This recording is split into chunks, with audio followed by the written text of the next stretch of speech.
Ancora qua, Osteria del Gallo. Osteria del Gallo, Badia Polese. Ciao a Allora, tutti. Cin cin. lo diciamo per chi ci ascolta, abbiamo già mangiato, non è che non è solo ombre. Sì, anche perché se ne ferma Sì, diventa appunto. un problema. Allora, siamo a Badia con gli amici Claudio e Luca e io era un po' che non passavo e giuro che non avevo ancora visto l'uscita dell'autostrada Valdastico, la famosa Valdastico Sud. Valdastico Sud, che dovrebbe chiudersi qua oppure c'è la continuazione? C'è la Valdastico Nord che adesso dovrebbero fare, che da Vicenza collega Trento. Che quella arriva a Piovene Rocchetti ancora? Attualmente sì. Hanno aumentato qualcosa? E si innesta sulla nostra Transpolesana. Quindi una grande opportunità per il nostro territorio, la superstrada, la Transpolesana si arriva praticamente a Vicenza in 2 minuti. Esatto. E quindi nelle cose che non conosco, qualche minuto in 20 più. minuti, 20 minuti. ci mettete meno che venire in Basso Polesine. Sicuramente, Sicuramente. Non c'è dubbio. Infatti è un'ironia questa. Il delta del Po lontano il doppio di Asiago. Mi permetto una battuta che così chi ci seguirà capisce cosa significa. Io frequento Montecchio Maggiore e vado mediamente una volta al mese. Prima facevo la strada normale per Noventa Vicentiva, ci impiegavo non meno di un'ora se non trovavo un camion che mi rallentava. Oggi in 20 minuti all'uscita Alta e Ceccato ci sono. Quindi tanto per dare un significato di questa arteria, che importanza ha. Arrivare a Badia, la Valdastico, quindi la Valdastico Sud, senza parlare poi dell'eventuale sviluppo che ci sarà con la Valdastico Nord da Trento, è una cosa importante che da un punto di vista economico. Badia ha comunque una zona industriale, diverse zone industriali abbastanza interessanti. Come avevamo detto in precedenza, ci sono anche delle aziende, diciamo, di una certa rilevanza nazionale e anche internazionale. Infatti la Cermac è stata acquisita circa un paio di anni dagli americani ed è un prodotto sostanzialmente dell'inventiva e dell'intelligenza polesana, perché l'idea è partita da 2 imprenditori badiesi che hanno avuto un'idea sostanzialmente protesi innovative dentarie, come prodotti dentari, e alla fine sono riusciti a creare un'azienda che l'ha messa sul mercato ed è stata acquisita dagli americani anche per un po'. Stessa cosa vale per l'Abba Foods, che oggi è in mano, mi sembra, un gruppo olandese. Quindi l'inventiva... Badia è proprio internazionale, americani, olandesi, straordinaria.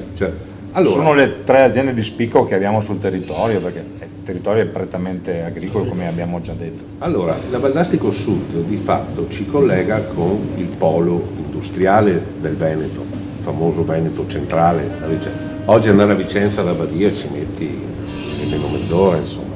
Questo vuol dire che anche le aziende per trasferire, per il trasferimento, fanno una serie di considerazioni, tra cui il trasferimento delle persone, nell'arco di mezz'ora è un trasferimento possibile.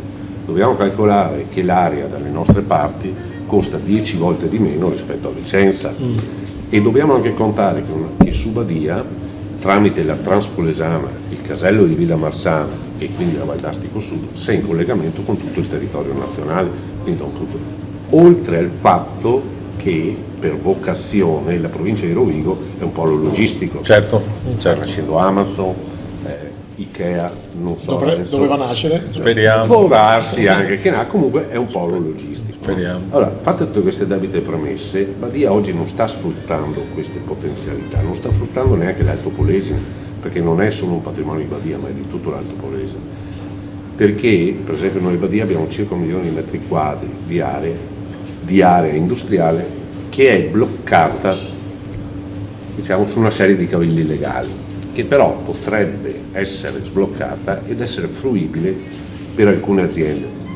La crisi non è completamente passata, però non siamo più a 3-4 anni fa, soprattutto nel Vicentino ci sarebbero molte aziende interessate a questa fase di sviluppo, per una serie di cose, anche perché poi Badia ha un po' tutti i servizi, è una cittadina da circa 11.000 abitanti con tutti i servizi. Però bisognerebbe che l'amministrazione sbloccasse quest'area e cercasse di rendere attrattivo il nostro polo industriale, ma questo poi potrebbe essere anche di attrattivo per tutti gli altri comuni dell'Alto Polesine, certo, che sono un po' bloccati. Diciamo che questa grossa opera infrastrutturale oggi sul territorio, vuoi perché c'è stata poca promozione, vuoi per una serie di motivi, oggi non c'è la consapevolezza di quello che essa realmente è. Purtroppo è vero. Bene, una domanda provocatoria. Vi sentite abitanti della provincia di Rovigo? Cioè, le sentite come la vostra provincia Rovigo? Onestamente? Onestamente no, o poco, dico la verità, perché sto sul pratico.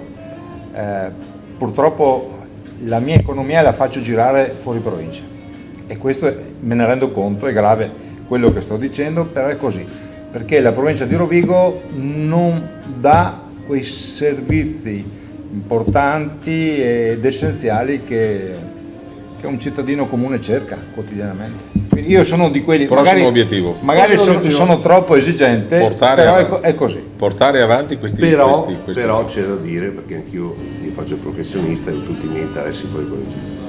Però io mi sento cittadino della provincia di Rovigo, perché comunque non mi sono spostato, sono rimasto con tutte le diversità. Io conosco abbastanza bene il Polesine, l'ho girato moltissimo con lui. Dall'alto al medio al basso, cioè è una provincia favolosa, è che purtroppo non siamo molto considerati. Dalla Dalle regione? istituzioni, diciamo, dalle istituzioni, dalle imprese, cioè noi siamo sempre come il fanalino di coda su qualsiasi cosa. È vero. Bene, È vero. e con questa botta positiva non tanto, ma comunque da migliorare. Arrivederci. Arrivederci. Chissà che domani sia migliore. Chissà che il domani sia migliore.